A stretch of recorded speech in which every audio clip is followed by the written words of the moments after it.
오늘 본문 말씀 마가복음 10장 4절부터 9절 말씀을 먼저 읽겠습니다. 이르되 모세는 이혼 증서를 써주어 버리기를 허락하였나이다. 예수께서 그들에게 이르시되 너희 마음이 완악함으로 말미암아 이 명령을 기록하였거니와 창조 때로부터 사람을 남자와 여자로 지으셨으니 이러므로 사람이 그 부모를 떠나서 그 둘이 한 몸이 될지니라. 이러한즉 이제 둘이 아니요 한 몸이니 그러므로 하나님이 짝지어 주신 것을 사람이 나누지 못할지니라 하시더라.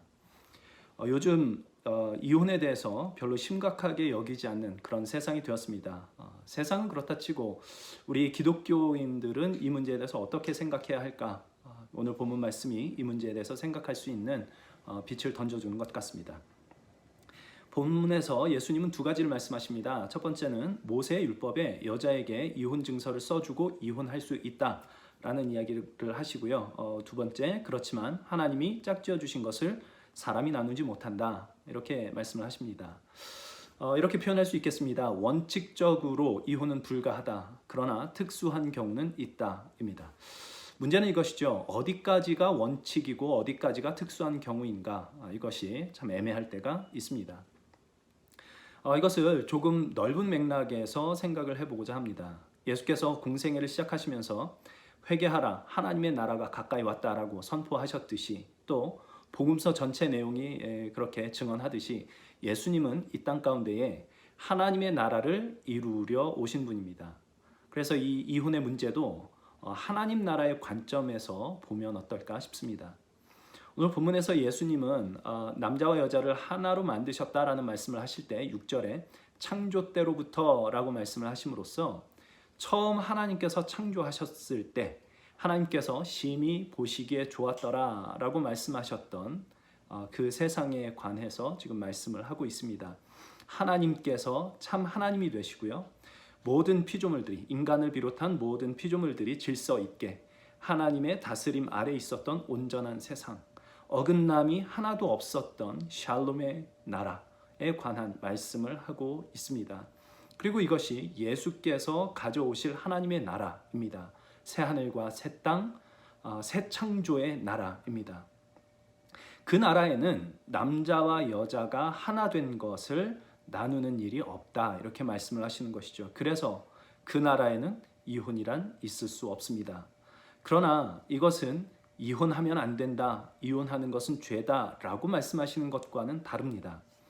예수께서 이 땅에 오신 것은 너희는 이것을 하면 안 되고 저것도 하면 안 된다라는 이런 법칙을 정하러 오신 것이 아닙니다. 오히려 주님은 이런저런 법이 필요 없는 그런 세상을 만들러 오셨습니다. 율법이 잘못된 것이기 때문에 그것을 폐기하고 그런 법이 없는 세상을 만든다라는 뜻이 아니라 인간의 완악한 마음으로 인하여 주실 수밖에 없었던 그 법이 필요 없는 세상, 창조 때에 하나님께서 보시기에 심히 좋았더라라고 말씀하셨던 그 나라를 이 땅에 가져오시기 위하여 예수께서 오셨다는 것이지요. 창조 때에 하나님이 보시기에 심히 좋았더라라고 하셨던 때에는 율법이 필요 없었습니다. 그러나 인간이 하나님 앞에 범죄하고 하나님을 벗어나고 하나님께서 허락하신 그 온전한 세상을 잃어버리게 되자 그들의 완악한 마음을 제어할 울타리가 필요했고, 그것이 바로 하나님께서 주신 율법입니다. 곧 율법은 인간의 마음이 완악해짐으로써 하나님께서 허락하신 세상을 잃어버렸기 때문에 필요했었던 것이지요.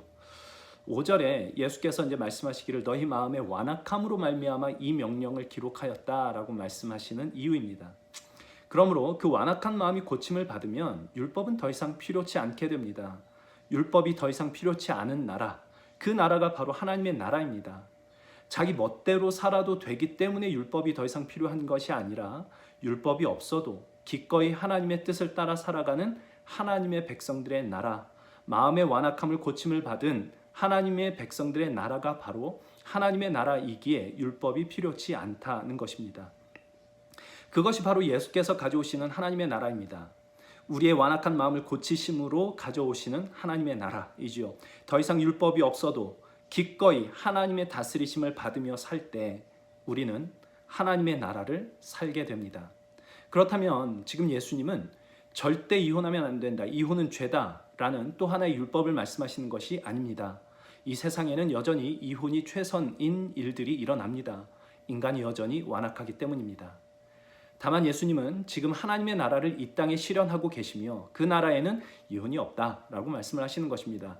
곧 예수께서 우리의 완악한 마음을 치료하심으로써 우리가 그 나라를 살게 될 때 그때는 이혼이란 있을 수 없다는 것이죠.